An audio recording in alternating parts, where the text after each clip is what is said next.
Boa tarde, pessoal, tudo bem? Hoje nós vamos realizar a aula, da seção 4 de Direito Penal, tá? A gente já vem no Direito Penal progredindo, das primeiras das ações prisionais. Lembro que a primeira era relaxamento de prisão. Então, o ideal, no Direito Penal é eu ir progredindo nas peças, que é o que está acontecendo na atividade de vocês. Então, inicialmente, vocês começam com a parte prisional, que, em regra, tá? Na maioria talvez não, mas metade, vamos dizer assim, pelo menos, dos crimes, existe uma prisão em flagrante. Né? O sujeito ele é pego cometendo a infração ou logo após cometer. Então, em regra, a prisão em flagrante está bem presente no direito penal mesmo. Então, o advogado penal, mesmo o defensor público, mesmo o próprio promotor de justiça que tem que se manifestar no auto de prisão em flagrante, existe essa necessidade de saber as peças prisionais. Né? Posteriormente, houve aqui a impetração da denúncia do Ministério Público, ele ofertou a denúncia, tá? Do artigo 155, juntamente com o 154, por 5 vezes na forma do 69, que é o recurso material. Né? Já dá para ver aqui que ele quer que discuta algum crime continuado, só de ver a capitulação. Tá? Não obstante, o magistrado recebeu a denúncia, da mesma forma pugnada pelo Ministério Público, determinando a realização da instrução de julgamento. Então, eu lembro que eu falei com vocês nas últimas aulas que o lapso temporal tem que ficar bem claro para vocês. Se não teve denúncia ainda, é peça prisional, tá? Relaxamento de prisão, etc. e tal. É muito difícil, ou uma revogação de preventiva se já teve a preventiva, um pedido de liberdade provisória se não houve ainda a audiência de custódia, tá? A gente tratou isso nas últimas aulas. A partir do momento da denúncia, no direito penal, não é tão difícil analisar qual é a peça correta a ser que o exercício estará te trazendo. Se houve a denúncia e ainda... houve a denúncia? Houve, tá. Em regra, na tua cabeça já tem que brilhar assim. É uma resposta à acusação.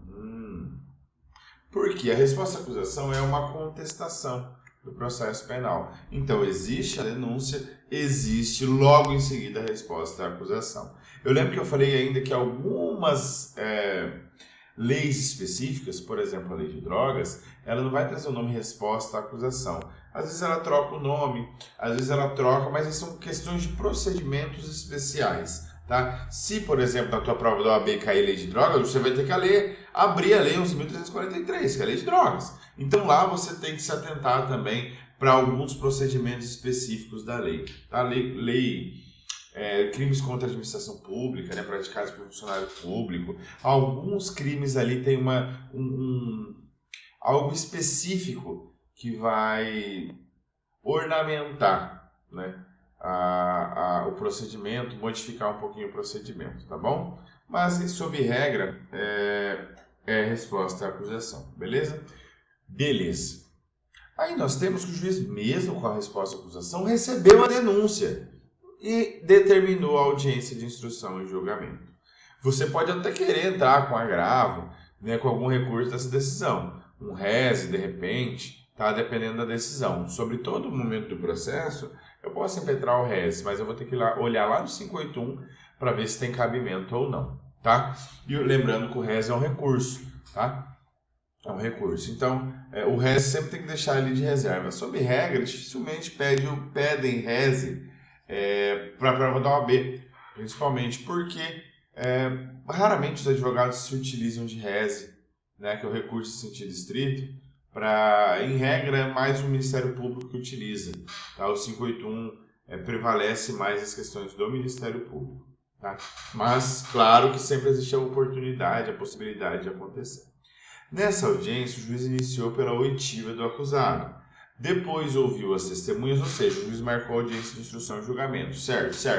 Olha, se o juiz marcou a audiência de instrução e julgamento, se o juiz recebeu a denúncia, esquece resposta à acusação. A gente chama carinhosamente de RA. Esquece.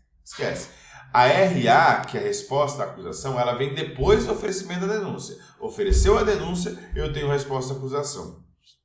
O juiz recebeu a denúncia, acabou. Não é mais a resposta à acusação. Esquece a RA. Pode ser memoriais, pode ser apelação. Sempre, em regra, a OAB cobra RA, memoriais ou apelação. Beleza? Beleza. Então, encerrada a instrução, o juiz ouviu todo mundo, pediu juntar os computadores, etc. e tal. Isso o exercício vai trazer para quê? Porque às vezes pode ocorrer uma nulidade na própria audiência de instrução, o juiz inverteu, por exemplo, a ordem de oitiva das testemunhas, colocou primeiro as testemunhas de defesa e depois de acusação. Não pode, tá? Detalhe que eu falei em aula com vocês uma vez, que o que ocorre às vezes é o seguinte, falando das testemunhas, né?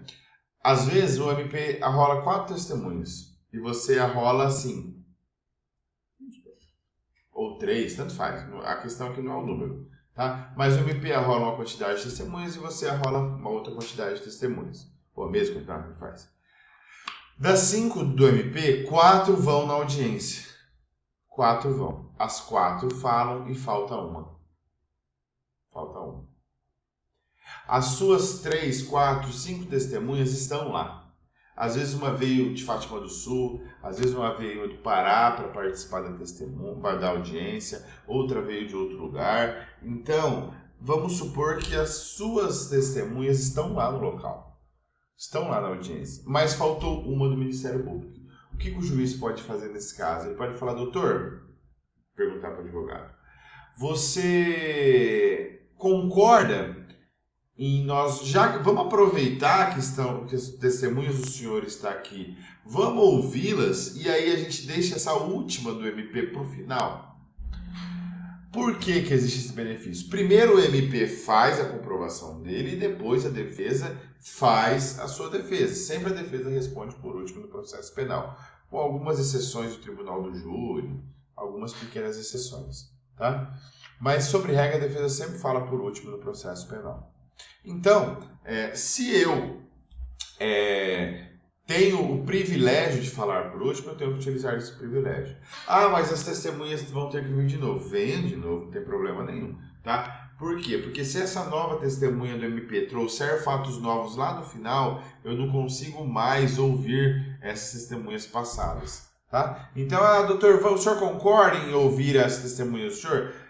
Em algumas situações específicas, você pode até concordar, dependendo do processo, mas sobre regra, utilize a sua prerrogativa de sempre falar por último. Tá? Encerrou a instrução, o Ministério Público ofertou alegações finais escritas. A regra é a alegação final oral, tá? É oral, a regra. Nós temos exceções lá no CPP, complexidade de caso, quando forem múltiplos os réus. Tá? O processo é muito longo, tem 5.000 páginas. Como que o advogado vai fazer oral? Não tem como, vai ficar 3 horas falando, não tem como. Tá? Então, nessas situações faz alegações finais escritas. E pediu a condenação nos memoriais finais, na alegação final. Tá? Os memoriais é a alegação final, mesmo nome. Tá? E pediu a condenação do acusado. A alegação final nada mais é do que um resumo do processo. Existe um resumo realizado pelo juiz do processo e aí, posteriormente, existe esse pedido final. O Ministério Público faz um pedido final, fala, doutor, eu quero que condene o sujeito porque desde lá da denúncia eu estou falando que o cara furtou assim, assim, assado. A defesa se manifestou e eu provei na audiência de instrução. O que é audiência de instrução? Para ouvir testemunhas, para produção de provas. Tá? Eu provei que o cara furtou. Logo, eu quero que ele seja condenado. A defesa, por sua vez, vai fazer a alegação final depois. E vai falar justamente ao contrário. Doutor, embora o Ministério Público tenha falado isso e osso, tentou provar que ele cometeu o crime, ele não cometeu.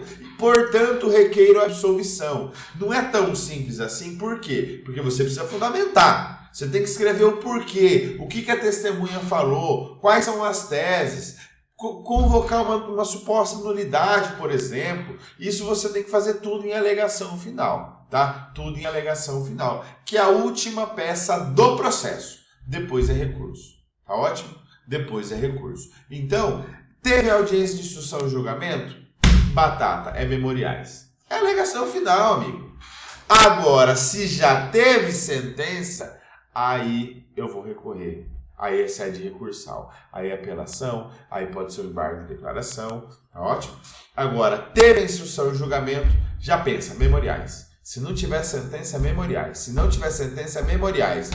Batata. Se não teve sentença aqui, a peça cabível é memoriais, tá? Ou a alegação final. Nada mais é do que um resumo do processo. Eu resumo todo o processo e peço. Juiz, condena. Juiz, não condena. Juiz, absolve. Juiz, houve uma nulidade. Juiz, eu estou fazendo um requerimento final para o juiz. Juiz, depois de todo esse caminho que a gente percorreu, oferecimento de denúncia, recebimento de denúncia, produção de provas, oitiva de perito, perícia, depois de tudo que teve no processo, pronto, não tem mais prova a produzir? Não, então agora é a alegação final. MP, o que você quer? De tudo isso que a gente fez no processo, o que você quer agora? Você quer condenar ele, né, igual a denúncia? Você quer absolver ele, porque o MP pode pedir absolvição? E aí, o que você quer, Ministério Público? E aí, da mesma forma, o juiz vai perguntar para a defesa, tá bom, você trouxe um monte de testemunha aqui, você sabe que o MP pediu a condenação dele, e agora? O que você quer que eu faça? E é isso. E você vai tentar convencer o juiz da sua teoria defensiva. Beleza? Beleza. Fundamentando a audiência de instrução e julgamento, tá, gente? Só para a gente tratar um pouquinho do direito material, primeiro, o réu tem o direito ao silêncio, né? Se ele quiser ficar em silêncio durante a audiência de instrução e julgamento, ele pode ficar em silêncio também na fase inquisitorial, tá? Sendo-lhe assegurada assistência da família e de um advogado. Não é obrigatória a presença do advogado em sede policial, tá? Sempre tentam fazer projetos de lei para colocar a obrigatoriedade do advogado em sede policial. Eu acho difícil, tá? Porque ficaria muito caro, primeiramente, para o Estado poder pagar, né? Porque existe a tabela da OAB, aí o Estado teria que cumprir a tabela da OAB, não tem muita outra forma. Não existem, né, infelizmente, defensores públicos suficientes para atender, então é complexo, mas em fase judicial é obrigatória a presença da defensoria, em fase policial não é obrigatória a presença de advogado, tá bom? No interrogatório, detalhe que ele faz, são duas partes, né, tá lá no 87. A primeira parte, o sujeito vai ser perguntado sobre que ele é obrigado a responder essa primeira parte. Não, mas eu quero ficar em silêncio, não interessa, mas essa é obrigado a responder, tá? Quantos filhos você tem? Você tem alguma doença? Por quê? Essas questões pessoais, elas só vêm em benefício do acusado. Eu quero saber, por exemplo, se ele tem filhos doentes, por exemplo, se ele tem profissão, porque de repente eu posso colocar uma prisão domiciliar ele, de repente eu posso diminuir a pena dele, se ele tem condições financeiras boas ou ruins, isso vai refletir lá na dosimetria de pena dele, tá? Se ele tem antecedentes ou não, essas questões elas serão perguntadas, o sujeito é obrigado a responder no intuito de ajudar ele, tá? De auxiliar o magistrado a proferir a sentença e também de auxiliar ele, de repente colocar ele numa prisão domiciliar, de repente auxiliar ele de alguma forma, são questões pessoais. Sobre os fatos, aí não. Aí, na segunda parte, aí ele não é obrigado a responder, tá? Detalhe, se ele quiser responder só as questões da defesa, ele pode, tá? De vez em quando aparecem uns vídeos aí de alguns chiliques de magistrados e promotores que não concordam, mas existe a possibilidade. O interrogatório ele é um meio de defesa do sujeito. E eu não posso obrigá-lo a produzir prova contra si mesmo. Então, se ele quiser responder só a defesa, ele responde sem problema nenhum, tá bom? Então, não tem essa obrigatoriedade de fala. Se ele quiser falar sobre os fatos, ele fala. Se ele não quiser, ele não fala. Se ele quiser responder só da defesa, ele pode também, sem problema nenhum. Vou parar aqui, senão o vídeo fica muito longo. Na próxima aula a gente consegue terminar.